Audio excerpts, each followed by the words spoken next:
I should have deleted the photograph, burned it, destroyed every copy. Instead, I spent the next week staring at it.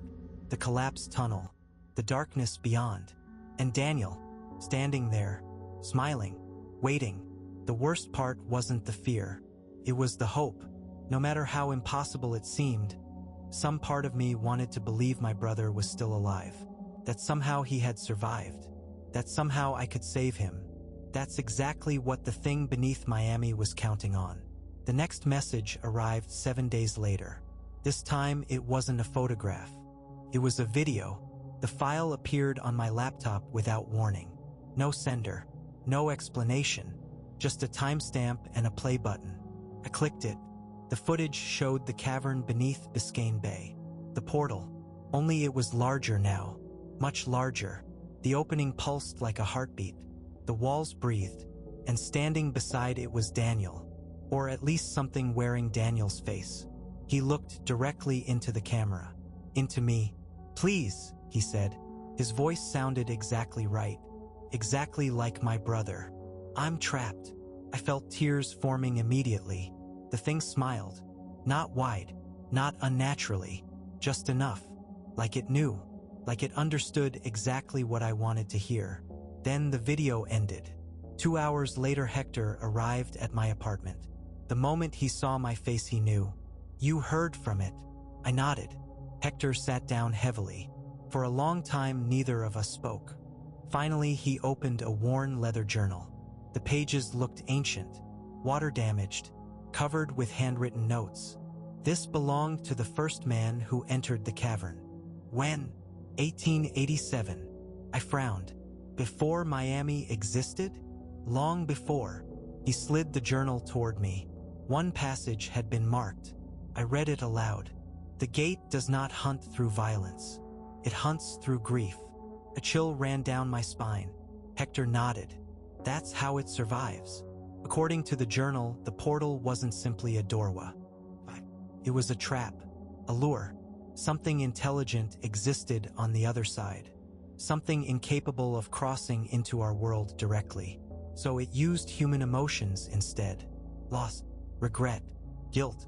Every soul it drew into the abyss made the connection stronger. Every grieving family became another crack in the barrier. For more than a century, it had been feeding. Slowly, patiently, waiting. What happens if it opens completely? I asked. Hector looked away. The fact that he didn't answer immediately terrified me. Finally, he said, "Nobody knows." 3 days later, Hurricane Arlene struck Miami. The forecasts had predicted a Category 2 storm. Instead, it became a Category 5 overnight.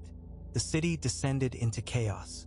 Flooded streets, power failures, evacuations, and beneath it all, the voices. People across Miami reported hearing screaming in the rain. Emergency dispatchers received thousands of calls.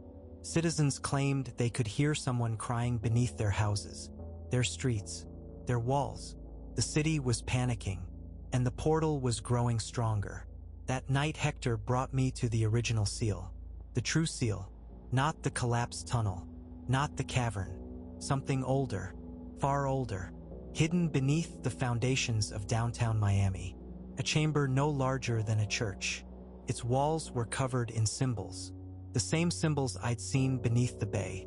At the center stood a stone pillar, black as obsidian, cracked down the middle. "The founders built the city around this," Hector said. "What is it?" "The lock." I stared at the fracture running through the stone. It looked recent, fresh, as though something inside had been pushing outward. Then I noticed another inscription. Words carved into the base. A warning. A final instruction. The seal may be closed only by one who has been called. My stomach dropped. Hector saw the realization on my face. "It wants you. Because of Daniel." "Yes." The chamber fell silent. Outside, thunder shook the city. The storm was getting worse. The crack in the pillar widened slightly. I heard it. A faint sound, like stone groaning under pressure. We were running out of time. That night, I made my decision. I returned to the portal. Alone. The storm raged overhead. Rain hammered the water. Lightning illuminated the skyline. The entrance to the cavern waited beneath the waves. Open. Hungry, I descended. The tunnel seemed alive now. The screaming was deafening. The deeper I traveled, the more impossible the place became. The walls stretched farther than before. The darkness moved. Shapes drifted just beyond sight. Watching, waiting. Then I reached the bottom. The endless cavern. The black landscape. The countless figures crawling across the stone. And standing among them, Daniel. He smiled when he saw me. "My God," he whispered. "You came." For a moment I almost believed him. Then I remembered the journal. The gate hunts through grief. I looked closer, really looked, and I finally noticed something. The eyes. They weren't my brother's eyes. They were pretending to be, imitating, but there was nothing behind them. No humanity, no pain, no recognition, just hunger. The thing's smile faltered. It knew I understood. The skin began to split, the disguise peeling away. The creature underneath was impossible to describe. A mass of darkness folded into the shape of a man. Thousands of faces moved beneath its surface, each one screaming, each one trapped. The cavern trembled. The thing lunged, and I shattered the seal. The stone fragment Hector had given me struck the ground. The symbols ignited. Brilliant white light erupted through the abyss. The creature screamed. Not one voice, millions. The entire cavern shook. The darkness began collapsing inward. The portal was closing. At last, the trapped souls rose from the black landscape like sparks in a fire. Thousands of lights, millions of lights, ascending, free. For the first time, the screaming stopped. And in the silence, I saw him, the real Daniel, standing among the lights. No wounds, no fear, no darkness, just my brother. He smiled, a genuine smile, the one I remembered from childhood. Then he nodded, as if to say thank you, and vanished. The portal collapsed. The darkness folded in on itself. The wound sealed shut, gone. I don't remember how I escaped, only that I woke up 3 days later in a hospital. The storm had ended. The flooding receded. The voices were gone. Miami returned to normal. Officially, nobody ever explained what happened. The sinkhole beneath the bay was blamed on geological instability. The disappearances remained unsolved. Life moved on, as it always does. That was 5 years ago. I never heard another voice, never received another message, never saw another photograph, until last week.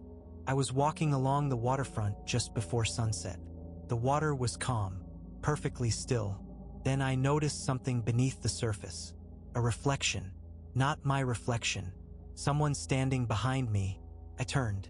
There was nobody there. When I looked back down, the reflection was gone. Except for one thing. A single word had appeared in the water, written in ripples. Not a warning, not a threat. A thank you. And for the first time since Daniel disappeared, I wasn't afraid anymore.